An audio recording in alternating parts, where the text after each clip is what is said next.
സിനിമയുടെ പ്രൊമോഷന് വേണ്ടി ഞങ്ങൾ ചെയ്ത ഒരു അടിയുടെ ഭാഗം പലരെയും വേദനിപ്പിക്കുകയും തെറ്റിദ്ധരിപ്പിക്കുകയും ചെയ്തു എന്നറിഞ്ഞപ്പോൾ വല്ലാതെ വിഷമം തോന്നി.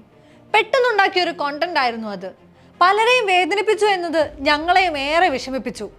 സംഭവിച്ച തെറ്റിന് ഞങ്ങൾ പ്രേക്ഷകരോട് ക്ഷമ ചോദിക്കുന്നു. അന്നും ചോദിച്ചിട്ടുണ്ട്, എങ്കിലും വീണ്ടും ആവർത്തിക്കുന്നു. തെറ്റ് തെറ്റ് തന്നെയാണ്. അതിന് യാതൊരു ന്യായീകരണവുമില്ല. ഇപ്പോൾ വിവാദ വിഷയമായിരിക്കുന്ന ടർക്കിഷ് തർക്കം എന്ന ചിത്രത്തിന്റെ റിലീസിന് മുൻപ് നടന്ന ഒരു അഭിമുഖത്തിൽ നടൻ ലുക്കുമാനും സണ്ണി വെയിനും ചേർന്ന് പറഞ്ഞതാണിത്.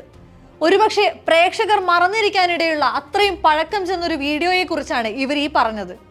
ടർക്കിഷ് തർക്കം എന്ന ചിത്രത്തിന്റെ പ്രൊമോഷന്റെ ഭാഗമായി ലുക്കുമാനും സണ്ണി വെയിനും പരസ്പരം അടികൂടുകയും അസഭ്യം പറയുകയും ചെയ്യുന്നതെന്ന് തെറ്റിദ്ധരിപ്പിക്കുന്ന ഒരു വീഡിയോ പുറത്തു വന്നിരുന്നു.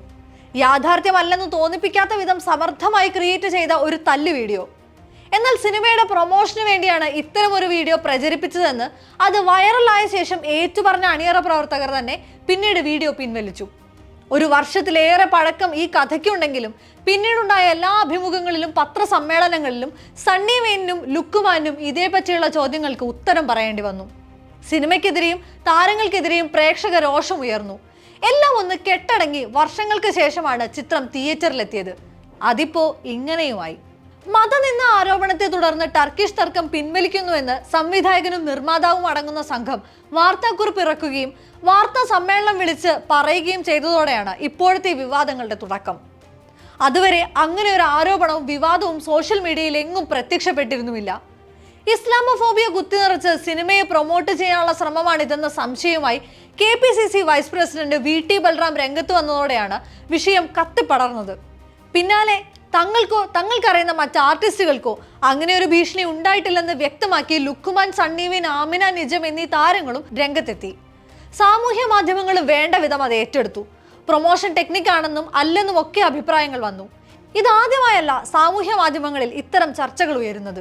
സംഘപരിവാർ രാഷ്ട്രീയം സിനിമയെ ആക്രമിക്കാൻ തുടങ്ങിയ കാലം മുതൽ തന്നെ ഇത്തരം ചർച്ചകൾ സജീവമായിരുന്നു. പത്മാവത്, രാംലീല, ഹൈദർ തുടങ്ങിയ ചിത്രങ്ങളുടെ റിലീസിൽ കേട്ടു തുടങ്ങിയ ബോയ്ക്കോട്ട് ക്യാമ്പയിനുകളുടെ തുടർച്ച കൂടിയാണത്. ബിഗ് ബജറ്റിൽ പുറത്തിറങ്ങിയ പല സിനിമകൾക്ക് നേരെയും ഇത്തരം ബോയ്ക്കോട്ട് ക്യാമ്പയിനുകൾ കഴിഞ്ഞ വർഷങ്ങളിലെല്ലാം ഉണ്ടായിട്ടുണ്ട്. ആമിർ ഖാന്റെ ലാൽ സിംഗ് ചദ്ദ, ഷാറുഖ് ഖാൻ ചിത്രം പത്താൻ, വിജയ് ദേവരകൊണ്ട ചിത്രം ലൈഗർ, നയൻതാരയുടെ അന്നപൂർണി, നെറ്റ്ഫ്ലിക്സ് സീരീസ് റെയിൽവേമാൻ തുടങ്ങി മാസങ്ങൾക്ക് മുൻപ് നെറ്റ്ഫ്ലിക്സിൽ പുറത്തിറങ്ങിയ മഹാരാജ് വരെയുള്ള നിരവധി ചിത്രങ്ങൾക്കാണ് ഈ കാലയളവിൽ മതനിന്ദ ആരോപിച്ച് ബോയ്ക്കോട്ട് നേരിടേണ്ടി വന്നത്. അതേസമയം ഈ ചിത്രങ്ങളിൽ പലതും ഒരു മതവിഭാഗത്തെയും വേദനിപ്പിക്കുന്നതല്ലെന്നും ചിത്രം ചർച്ചകളിൽ നിറഞ്ഞു നിൽക്കാനും അതുവഴി കൂടുതൽ ശ്രദ്ധ പിടിച്ചുപറ്റാനുമുള്ള സ്ട്രാറ്റജി മാത്രമായിരുന്നു അതെന്നുമൊക്കെ റിലീസിന് ശേഷം ആരോപണം ഉയർന്നിരുന്നു. ചിത്രത്തിന്റെ പേരിനെ സംബന്ധിച്ചും അതിലെ രംഗങ്ങൾ കൊണ്ടും പല കാലങ്ങളിലായി മലയാള സിനിമയിൽ വിവാദങ്ങൾ അരങ്ങേറിയിട്ടുണ്ട്.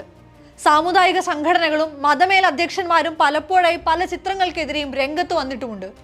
പേര് മാറ്റിയും സീനുകൾ ഒഴിവാക്കിയും വിലക്കുകൾ നേരിട്ടുമൊക്കെ ചിത്രങ്ങൾ ഇവിടെ ഉണ്ടായിട്ടുമുണ്ട്.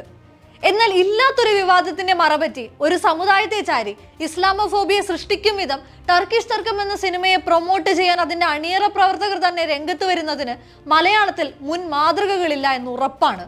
അൻവർ റഷീദിന്റെ ട്രാൻസിനും അടുത്ത കാലത്ത് പുറത്തിറങ്ങിയ അമൽ നീരജ് ചിത്രം ബൊഗൈൻവില്ലയിലെ പാട്ടിനും ഇത്തരം ആരോപണങ്ങൾ നേരിടേണ്ടി വന്നിട്ടുണ്ട്.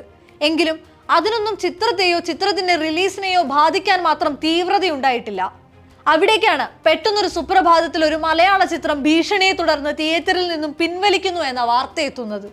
ധാരാളം സിനിമകൾ പ്രദർശനത്തിനെത്തിയ നവംബർ 22-നാണ് നവാസ് സുലൈമാന്റെ ടർക്കിഷ് തർക്കവും റിലീസിനെത്തിയത്.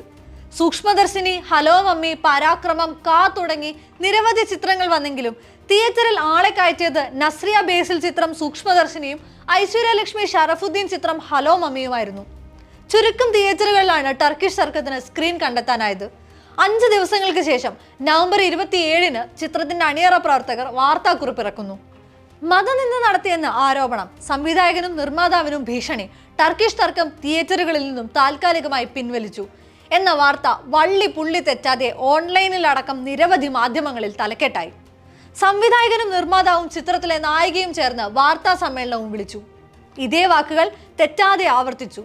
എന്നാൽ മാധ്യമ പ്രവർത്തകരുടെ മറു ചോദ്യങ്ങൾക്ക് ഉത്തരമില്ലാതെ അവർക്ക് ഇരുട്ടത്ത് തപ്പേണ്ടി വന്നതോടെ വിഷയം വഷളായി. ഭീഷണി എവിടെ നിന്നും ആരുന്നയിച്ചു? എന്താണ് ഭീഷണി? പ്രതിഷേധങ്ങൾ ഉയർന്നെങ്കിൽ എവിടെ നിന്ന്? പിൻവലിക്കാൻ മാത്രം എന്ത് പ്രതിസന്ധിയാണ് ഇവിടെ സൃഷ്ടിക്കപ്പെട്ടത്? ഏതെങ്കിലും വിധത്തിലുള്ള തെളിവുകൾ കയ്യിലുണ്ടോ? തുടങ്ങിയ ചോദ്യങ്ങൾക്കൊന്നും പറയാൻ മറുപടി അവരുടെ പക്കലുണ്ടായിരുന്നില്ല. വിഷയത്തിൽ കനപ്പെട്ട സോഷ്യൽ മീഡിയ ഇടപെടൽ ആദ്യം ഉണ്ടാകുന്നത് VT ബൽറാമിന്റെ പോസ്റ്റോടെയുമാണ്. മതനിന്ദ ആരോപിച്ച് ആരൊക്കെയോ സംവിധായകനെയോ നിർമ്മാതാവിനെയോ ഭീഷണിപ്പെടുത്തിയതിന്റെ പേരിൽ സിനിമ തിയേറ്ററുകളിൽ നിന്ന് താൽക്കാലികമായി പിൻവലിക്കുകയാണത്രേ. ഇങ്ങനെ ഒരു പരാതി പോലീസിന് മുന്നിൽ വന്നിട്ടുണ്ടോ, അതിൽ പോലീസ് അന്വേഷണം നടത്തിയിട്ടുണ്ടോ എന്നതിൽ വ്യക്തതയില്ല. ഏതായാലും സംഘപരിവാർ മാധ്യമങ്ങൾ ഇത് ആഘോഷമാക്കി തുടങ്ങിയിട്ടുണ്ട് എന്നാണ് VT ബൽറാം ഫേസ്ബുക്കിലെ കുറിപ്പിൽ പറഞ്ഞത്. ഒന്നുകൂടെ ഓർമ്മപ്പെടുത്തുന്നുണ്ട്, ഇസ്ലാമോഫോബിയയ്ക്ക് ഇന്ന് ലോകത്തും ഇന്ത്യയിലും നല്ല മാർക്കറ്റുണ്ട്. ഈ അടുത്ത കാലത്തായി കേരളത്തിലും അതിന്റെ വിപണി മൂല്യം കൂടി വരികയാണ്. തിരഞ്ഞെടുപ്പിൽ തോൽക്കുന്ന രാഷ്ട്രീയ പാർട്ടികളും അവർക്കെതിരായ സാധാരണ ജനങ്ങളുടെ വോട്ടിനെ വർഗീയതയുടെ കളത്തിൽ ഉൾക്കൊള്ളിച്ച് ന്യായീകരിക്കുന്ന ക്യാപ്സ്യൂളുകൾ ഉണ്ടാക്കുന്ന കാലമാണ്. കച്ചവട താല്പര്യങ്ങൾക്കായി സിനിമാക്കാരും ഇതിനെ ഒരു സാധ്യതയായി കാണുന്നത് ഈ നാടിന് താങ്ങാനാവില്ല എന്നാണ് ബൽറാം കുറിച്ചത്. സംവിധായകനൊപ്പം പത്രസമ്മേളനത്തിൽ പങ്കെടുത്ത നായികയടക്കം പ്രധാന താരങ്ങളൊക്കെയും ആരോപണത്തെ കൈയൊഴിഞ്ഞിരിക്കുകയാണ്. അവർക്കാർക്കും യാതൊരു ഭീഷണിയും ഉണ്ടായിട്ടില്ലെന്നും ഇത്തരം വാദങ്ങൾ എങ്ങനെ ഉണ്ടാകുന്നു എന്നതിൽ അന്വേഷണം വേണമെന്നുമാണ് ലുക്കുമാൻ അടക്കമുള്ളവരുടെ ആവശ്യം. സിനിമ പിൻവലിക്കാനുണ്ടായ സാഹചര്യത്തെക്കുറിച്ച് നിർമ്മാതാവിനോട് അന്വേഷിച്ചപ്പോൾ കൃത്യമായൊരു ഉത്തരം ലഭിച്ചില്ല. മാത്രമല്ല, പിൻവലിച്ച വിവരം അറിയുന്നത് സോഷ്യൽ മീഡിയയിലൂടെയാണെന്നാണ് സണ്ണി വെയ്ൻ പ്രതികരിച്ചത്. ചിത്രത്തിലെ അഭിനേതാവെന്ന നിലയിൽ സിനിമ പിൻവലിക്കാനുണ്ടായ കാരണത്തെക്കുറിച്ച് തിരക്കിയപ്പോൾ ഉത്തരവാദിത്തപ്പെട്ടവരിൽ നിന്ന് വ്യക്തമായൊരു ഉത്തരം തനിക്ക് കിട്ടിയിട്ടില്ലെന്ന് ലുക്കുമാനും പറയുന്നു. ഈ സിനിമയുമായി ബന്ധപ്പെട്ട് ഏതെങ്കിലും തരത്തിലുള്ള ഭീഷണി തനിക്കോ എന്നെ അറിവിലുള്ള ആർക്കെങ്കിലുമോ വന്നതായി അറിവുമില്ല എന്ന് പറയുന്നതിനോടൊപ്പം ലുക്കുമാൻ ഒന്നുകൂടെ പറഞ്ഞു, ഈ സിനിമയുമായി ബന്ധപ്പെട്ട് നടക്കുന്ന വിവാദത്തിന് പിന്നിൽ എന്തെങ്കിലും ദുരുദ്ദേശങ്ങൾ ഉണ്ടെങ്കിൽ അക്കാര്യം അന്വേഷിക്കപ്പെടണമെന്ന് തന്നെയാണ് നിലപാടെന്നും. കഴിഞ്ഞ ദിവസം മാർക്കോ എന്ന ചിത്രത്തിലെ ബ്ലഡ് എന്ന ഫസ്റ്റ് സിംഗിളുമായി ബന്ധപ്പെട്ട് ഉയർന്നു വന്ന വിവാദങ്ങളും പ്രൊമോഷന്റെ ഭാഗമായി കെട്ടിച്ചമച്ചതാണെന്ന ആരോപണം നിലനിൽക്കെ തന്നെയാണ് ടർക്കിഷ് തർക്കത്തിന്റെ പുതിയ വിവാദം. സമൂഹത്തിൽ ഭിന്നിപ്പുണ്ടാക്കാൻ മാത്രം കെൽപ്പോടെ സിനിമയുടെ PR സ്ട്രാറ്റജികൾ വളരുന്നുണ്ടെങ്കിൽ അതിനെ തിരിച്ചറിയാനും ഒറ്റപ്പെടുത്താനും കഴിവുള്ളവണ്ണം നമ്മുടെ നിയമ സംവിധാനങ്ങൾ കൂടെ വളരേണ്ടതുണ്ട്.